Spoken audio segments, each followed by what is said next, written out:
What's good word, everyone? I'm Kenny Vine, the owner of SportsHaveBalls.com. Sometimes you got to interject a little bit of fun.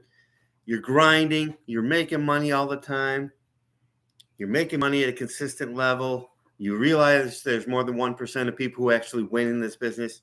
Sometimes you got to take a break, have some fun. You know, I did a video like this, but it is by the wayside. Who knows where it is? So I thought I better bring it back to the masses because the masses really want to know. I'm wearing my Bad News Bear shirt. It's not Kelly Leak. It's Tanner Boyles. Got Kelly Leak's glasses on. So what has everyone always wanted to know? How? Okay, before we start, so the movie in 1976 called The Bad News Bears. And the sequel is the only baseball movie ever better than the original Bad News Bears. Was the sequel. When you have 13-year-olds stealing a van, driving from Houston to California, not getting caught, it's a great movie. Automatically. So, how do we start this? I want to give you spoiler alert. There's going to be spoiler alerts throughout as we talk about this. So if you have to go and watch the 1976 movies, Bad News Bears, go. I'm giving you a couple seconds. Go ahead. It's a great movie. I don't know if it's on Netflix or it's an easy movie to find. Even if they have to pay for it, it's probably just $1. Okay. Now that I don't have to worry about spoiler alerts on how the first one ended. So you're all here wondering how it came to be that the second Bad News Bears, the sequel, the better movie, came out and they were state champs. We all know at the end of the first movie that the California state champs, the eventual California state champs, lost in their championship game against the Yankees. Despite that, that kid getting hit by his father, boom. He had to walk off with his mom.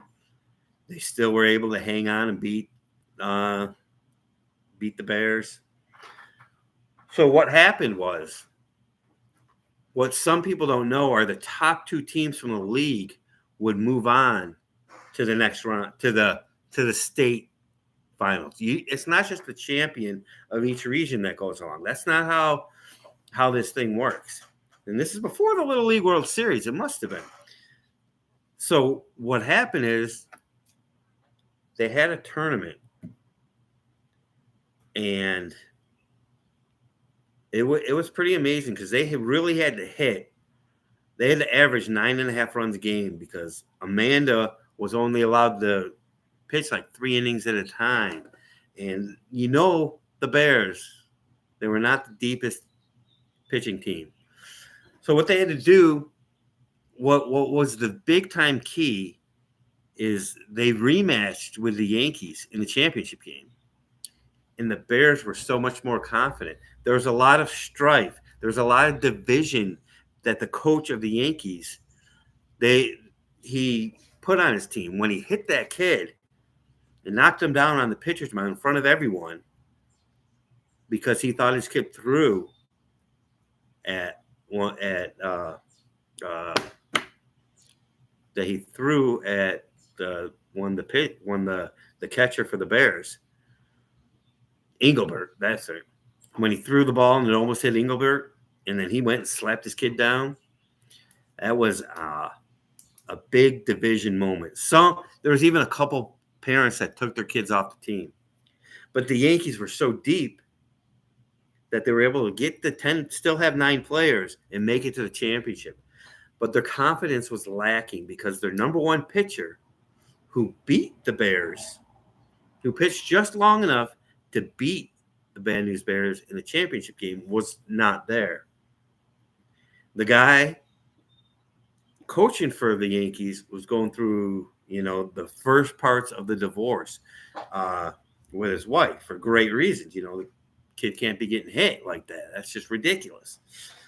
So there's a lot of strife. So when the Bears rematched with him, they were able to not use Amanda in the semifinals and win 15-13, which was just an amazing shootout of the game. So what happened was Amanda was able to pitch, but only pitched 3 innings. But since the Yankees weren't deep enough at pitching, as they had their number 2 guy quit, it was just an amazing setup for the Bears. And so the Bears ended up knocking off the Yankees 11-7. And that's how our California State how they became California State champs. Now, there was a lot of controversy that went around because of this coach for the Yankees. And he ended up losing his job. Most people didn't even want him to be coaching as they were going. But this was one of the best Little League teams ever assembled. And it shows how great that team was because they lost Joey, the pitcher, and they lost the backup pitcher, Matt, and then they lost the third baseman. And these were big-time keys to the Yankee dynasty that they built that year. I mean, a dynasty they built that year makes sense. But, they were defending champs, and they were just so good. And the Bears came from nowhere. But that is how the Bears became state champs. Now, what was really, really weird, you're saying, what happened to Butterworth, whatever they want to call Boilermaker. Call him 3 different names. No one knows his original name, Buttermaker. I'm going with Buttermaker over Boilermaker. But you can decide what his real name was. What happened afterwards was kind of crazy because all of a sudden Buttermaker disappeared. Like he just disappeared off the face of it. Was like, he was so happy pouring beer on the kids the last time. When we saw him last at the end of the first movie, having a great time. And then he takes them to the championship and they win it all. And, there's a lot of controversy. That woman that kind of ran the league there, somehow she got him out after they won it all. She was trying so hard to get him out of the league. He's a drunk. They made the excuses. All the kids poured the beer on each other. But what kept him in it was they didn't actually drink the beer. There was actually a couple of scenes where the kids did drink the beer. And I think that, once that surfaced, the state playoffs were so close afterwards that they couldn't suspend Buttermaker then. So Buttermaker left, so before they could make their national title runs, for lack of a better word, where they were going to play that exhibition game in Houston. And Buttermaker was going to drive them there. It was just going to be like, let's go. He was ready to get him a bus. And then they're like, oh, no, you're going to have alcohol on the bus. You're going to do this. You're going to corrupt the kids, when he was the best influence that's ever been on most of those kids. So he was out. And then he actually ended up disappearing. And to this day, we're not sure what happened to him. Some say if you look close enough in the crowd in the Astrodome that you can see him. I'm not so sure about it. I mean, he had blades on like this, and I think he had a forward hat, so he was like, didn't want to be seen. But I think I like to see, kind of like Shoeless Joe Jackson. He was there, and he knew in the spirit, in the level of the spirit, he was there. He took a team that was 0-4 and took him to the title. See, that was like right there. That just shows how he just threw him up to the championship game, even though they fell short. It's like, hey, we still have Mahomes and a better chance. We might have lost to the Raiders at the end, but we still got playoffs to go. Let's do this. So it just ended up great. So then what happens? Wait, that's when what's his name? The new pitcher came in. Scott Bale's brother there. Carmine. That's his name. Carmine came in. And, he he was added towards the end. He wasn't a big factor in them winning a championship, but he was actually brought in by Kelly Leak.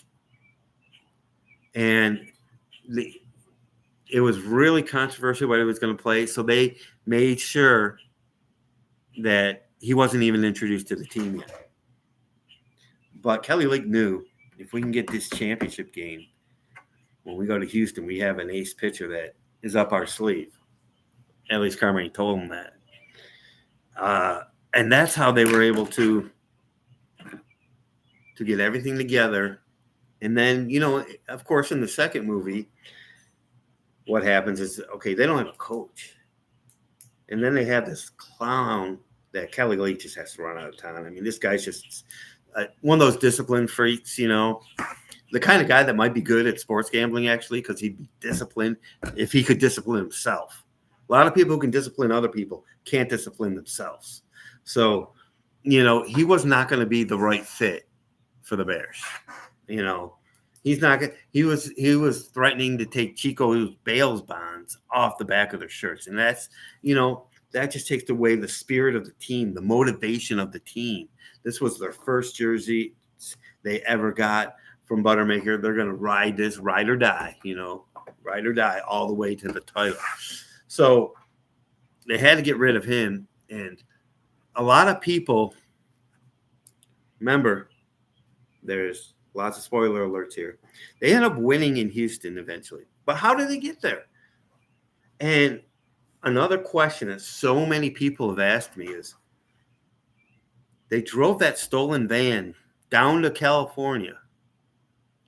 They won the championship. There's a lot of drama with Kelly and his dad. And he's, you've seen the movie.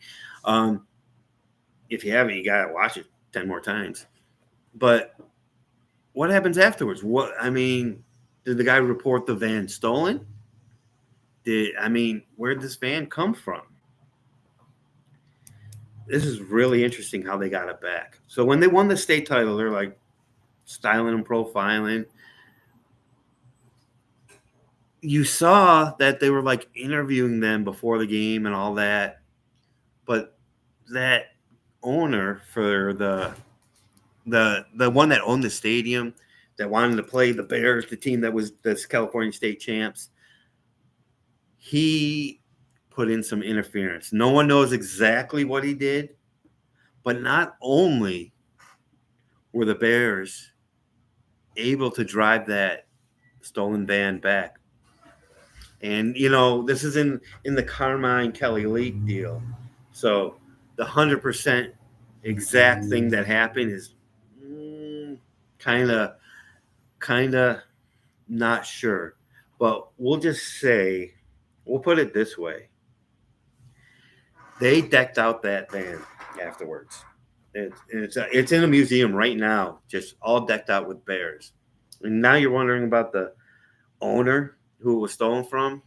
Let's just say this guy lives comfortably. We'll just say that. This owner of the Astrodome was so excited about the Bears. It was so excited about how they won one for the Looper. They had to win it for the Looper. They were so, my main man, Tanner, was like, we get 4 innings. We don't just get 2. He was not going to go away, and he shouldn't have.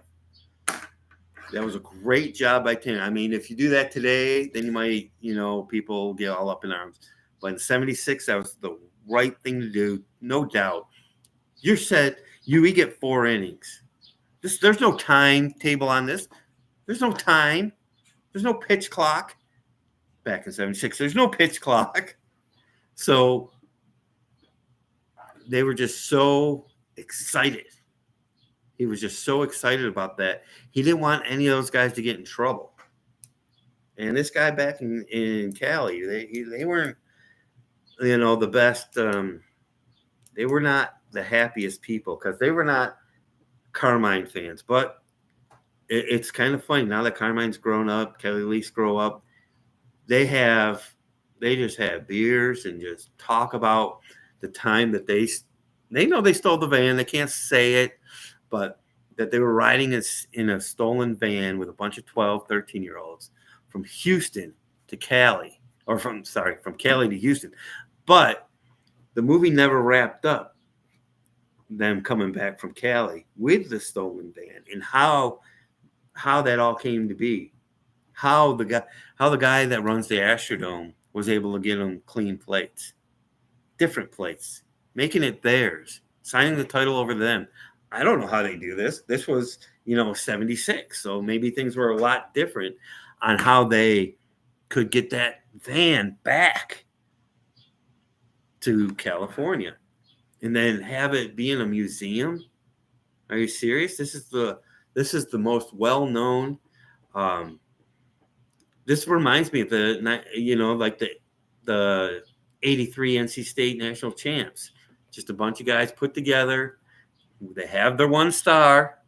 Kelly Leak he was batting 781. You saw him tell that dancer when he went into Amanda's ballet studio that they were at, saying, "Hey, I bat 791 when I play for the Bears." I think he was even his batting average was way more, I think, than 791. But that's just me. Maybe it's just I think what took his batting average down, to tell you the truth, is when he just wasn't playing for Buttermaker. Just let me hit.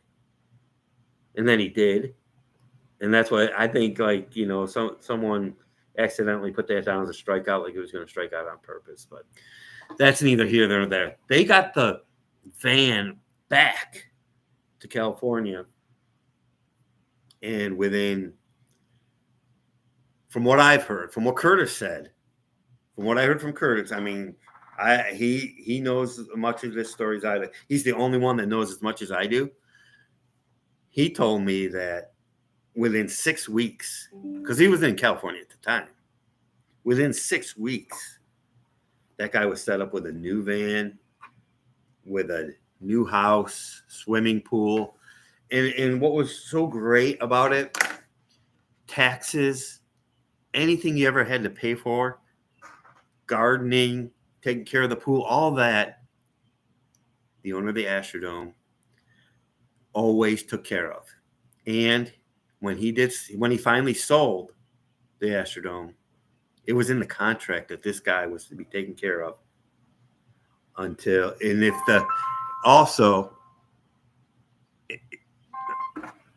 come on, we're in the middle of a bear story. Also, it was in the contract when he sold the Astrodome that as long as the family lived in that house, they would be taken care of and everything was paid for. It's really quite an amazing story. I'm surprised they haven't done a movie about it, but it's the truth of how the Bad News Bears became California state champs, but even more so, how they got back to Cali in a stolen van, and how it's in Linkwood, California. That the inside of that van has not been touched. They did the outside, put it all in bears, and on the back it says Chico Bail Bonds, so it's classic. Oh no, that's on the roof. It's on the roof where it says Chico Bail Bonds. Because if they had it on the back, then they might get in trouble, whatever. But now it's just all minted out there. So, all right, sometimes you got to have a little fun here and not be emotional. Remember, come to sportshaveballs.com. We're going to entertain you.